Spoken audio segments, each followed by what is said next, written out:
Sahabat Excellent, kita kembali lagi dalam perbincangan di Emotional Inspiration, masih bersama the best EQ trainer kita, Anthony Dio Martin. Kalau tadi di segmen pertama, mungkin Anda sudah tahu nih ya, apa sih tipe karyawan yang bisa menghancurkan bisnis Anda. Nah, kita sekarang lebih jeli lagi, sebetulnya seperti apa dan bagaimana nih? Ada 5 ya Pak Anthony ya? Betul. Nah, langsung aja dokternya ini akan mengidentifikasi nih. Ya. Gimana Pak Anthony? Ya, sama-sama sahabat Excellence, mari kita membedah karyawan-karyawan yang bermasalah di tempat Anda. Jadi yang pertama, kita sebut kategorinya namanya adalah ternak malas. Apa itu ternak malas? Ternak malas itu, kebayang nggak sih ternak malas? Jadi dalam pikiran dia berpikir bahwa the company should taking care of me. Jadi perusahaan itu harus menjaga saya, perusahaan harus merawat saya. Saya bekerja, perusahaan harus memberi makan, perusahaan yang harus memberikan saya gaji dan sebagainya. Dan orang ini kontribusinya sangat minimal. Jadi ini termasuk karyawan-karyawan yang tenggo pulang. Jam 8 masuk, jam 5 pulang. Mau lebih tapi kurang kontribusi begitu Pak? Iya, betul. Tapi kadang-kadang menuntut banyak.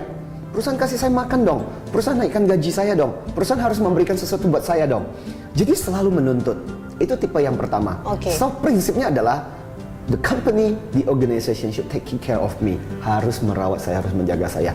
Ya bayangkan aja seperti kayak ternak gitu loh. Ya tinggal tunggu waktunya disembelih sebenarnya.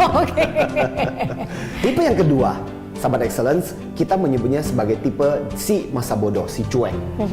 Jadi dia cuek lah. Seperti apa sih?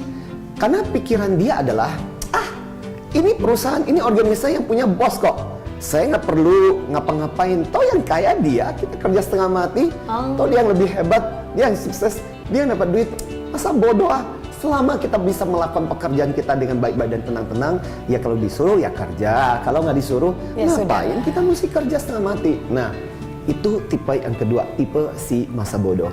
Jadi saya selalu mengatakan kalau orang-orang ini bagaimana kontribusinya mirip seperti yang pertama lah. Kontribusinya minimal. Kebayang nggak sih sahabat Excellence kalau Anda punya bisnis dan punya 2 tipe seperti yang tadi saya katakan, yang ternak lah, yang si masa bodoh lah, yang nggak peduli.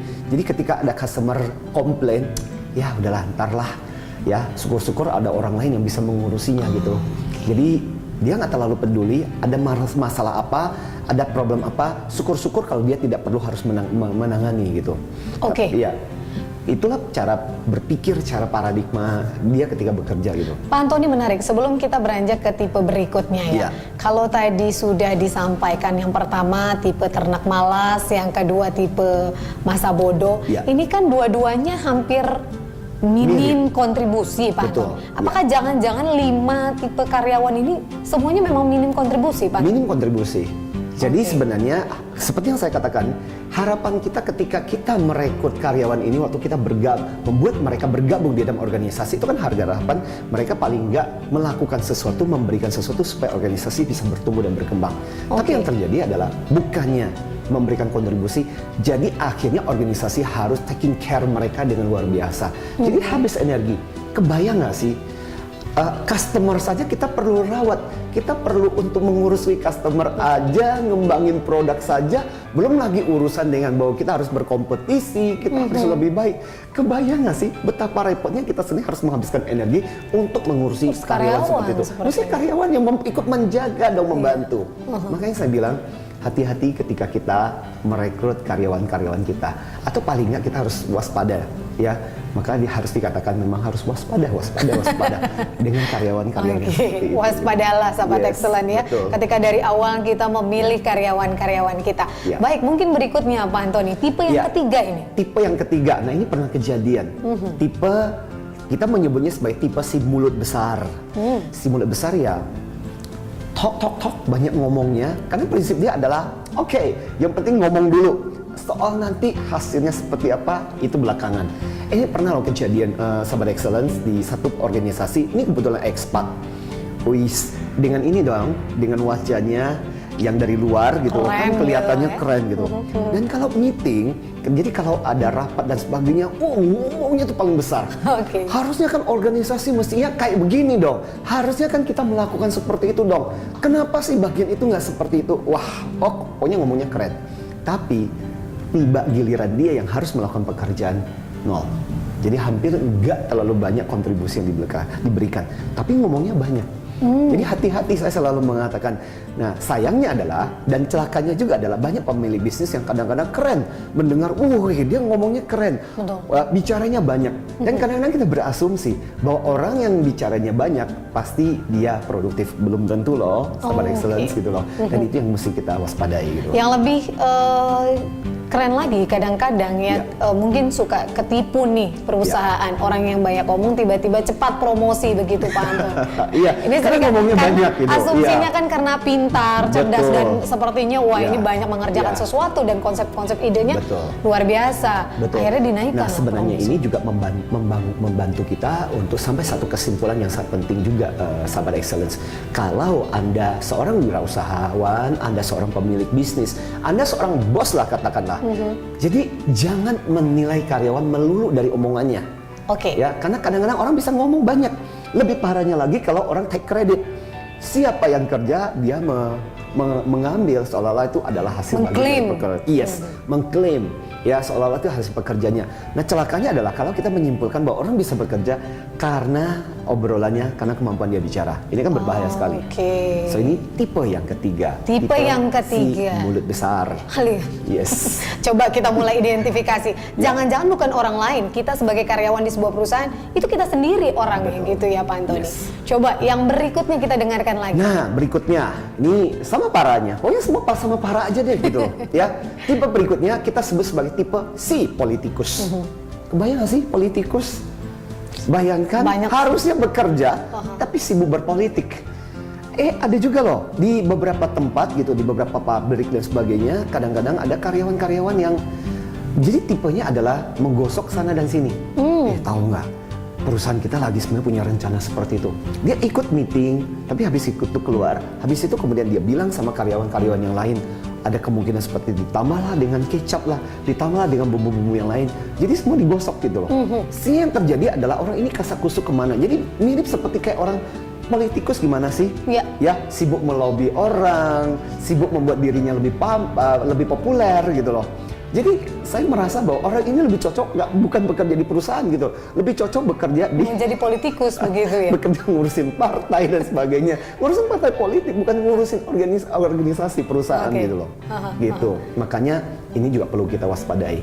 Dan kadang-kadang bisa bermanis, bisa sangat kelihatannya manis di organisasi, tapi ujung-ujungnya adalah kita tahu sepak terjangnya itu kadang-kadang bisa membuat perusahaan jadi gerah, gak nyaman gitu, banyak isu, banyak gosip.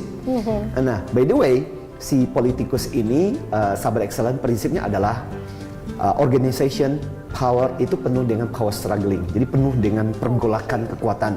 Either I win or you win. Ya, apakah saya menang atau dia menang. Jadi gimana caranya supaya kalau organisasi nggak organisasi menang, gimana caranya kita bisa memenangkan apa ya, semacam persaingan antara kekuatan antara karyawan dengan perusahaan. Kebayang nggak sih? Jadi seolah-olah perusahaan itu dibikin dua blok. Blok kita karyawan, blok sana manajemen. Padahal yang namanya dalam organisasi kan sama-sama mestinya berpikir sama-sama gimana caranya supaya organisasi ini bisa bertumbuh. Tapi kehadiran para politikus ini justru menimbulkan blok-blok. Ya, cara berpikir politikus kan seperti itu. Ini partaiku, ini partaimu, itu partainya mereka gitu. Kira-kira ini menguntungkan atau tidak untuk saya. Dan Pak Antoni kalau berbicara mengenai tipe karyawan yang satu ini, saya jadi teringat isu yang namanya office politics. Yes. Apakah memang orang yang satu ini juga rajin untuk bikin hal seperti ini, Pak Anton? Yes, persis. Wah, ini ahlinya ya, ini masternya. Karena dia menikmati seperti itu. Menikmati tentang power struggling, jadi perebutan kekuasaan. Dia sangat mengerti dan dia ngerti. Dan dia tahu bagaimana caranya bermain, betul. Ya? Seolah-olah dalam pikiran dia udah punya peta politik. Untuk mempengaruhi yang satu ini harus lewat gimana caranya, siapa sih pembisiknya dia. Jadi orang ini sangat ahli. Tapi kan akibat office politik ini apa yang terjadi? Saya pernah mengalami, sahabat excellence, saya nggak tahu Anda pernah mengalami atau tidak, di organisasi yang terlalu banyak office politik, orang jadinya sibuk gosip lah, sibuk ngomongin orang lah, sibuk kasak kusuk lah. Jadi tiap hari pada saat ketika break makan siang, kamu tahu nggak apa yang terjadi? Masa sih? Bener loh. Jadi tiap hari sibuk ngomongin kayak begitu. Ada banyak obrolan Kerjanya gitu loh. Iya. Nah itu yang sering terjadi. Makanya betul lah, ini hati-hati. Iya. Orang ini sangat canggih ngurusin office politik. Oke. So waspada juga. Aduh, soalnya. Yes. Ini sahabat excellent, semakin kita bisa sudah ya mengidentifikasi ya sebetulnya seperti apa dan bagaimana tipe-tipe karyawan yang pastinya akan menghancurkan bisnis Anda ke depan. Ini semakin menarik karena kenapa Pak Antoni? Biasanya di sela-sela obrolan makan siang aja masih ngomongin soal kantor, si ini, si itu gitu ya Pak Antoni. Oke, sahabat excellent, nanti kita akan lanjut lagi. Masih ada satu tipe lagi sebetulnya, tipe karyawan yang bisa menghancurkan bisnis Anda. Pastikan Anda tetap bersama kami hanya di Excellent TV.